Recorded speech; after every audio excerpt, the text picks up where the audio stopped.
Hi, Andy here, and I've got a little bit of a story to tell you about the Rode Wireless Go 2 and how it made me sound like a robot. But I've never had a bit of compact like this, do it. So yeah, very useful.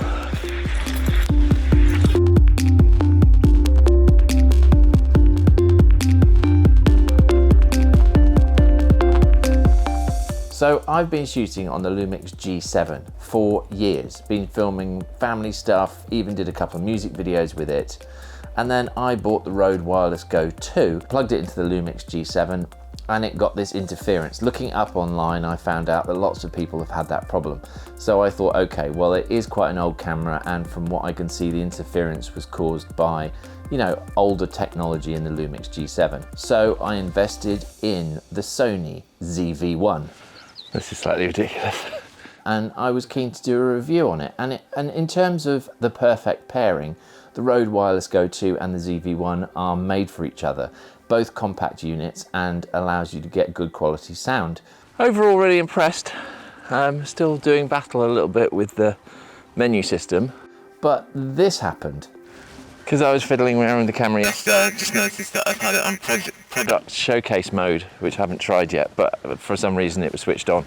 So obviously you're thinking, well, weren't you checking your rushes? Yes, I was, but this problem is so intermittent, and if you listen, there's also a click.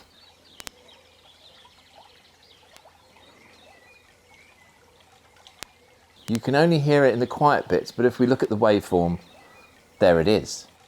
So I filmed the whole of the day, and this happened. That pull focus from that bit of wood to the river, Mr. Boom told me to do that. And then some of this happened. I've never had a bit of compact like this, do it. So yeah, very useful. The majority of the footage is fine, apart from that click. Even when I'm talking, the click is happening anything between 3 and 4 seconds.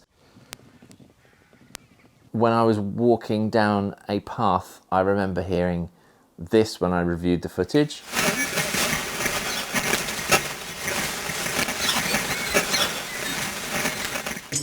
Yeah, so it definitely sounds like some sort of interference with the Rode Wireless Go 2. So when I got back and I heard this, I thought, right, well, the saving grace of the Rode Wireless Go 2 is that it's always recording. It's creating a backup, a really useful feature. And part of the reason why I invested in the Rode Wireless Go 2 is because even if the wireless link fails, you've always got the backup audio. Well, unfortunately, when I checked the backup, it crashed halfway through the export. So again, I went onto the forums and read it and looked up, and yeah, it's a known bug with the system. So I had not only a fault with the recording that went into the camera, even the sort of backup seemed to be broken. So I emailed Rode, they emailed back within 72 hours, and they suggested that I do a hard reset.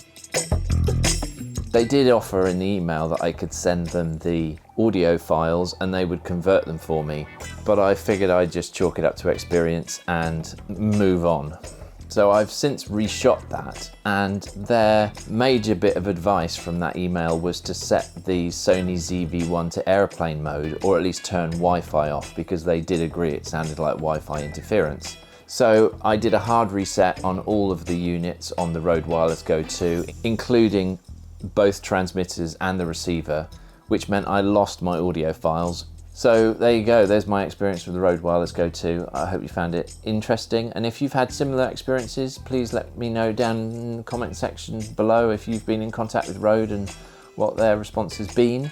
Their solution has worked up until now, and the next video that I do, which will be the proper review of the Sony ZV-1, I will make reference to the problem and if it's gone away, so stay tuned for that. I've been Andy, you've been great, thanks for watching.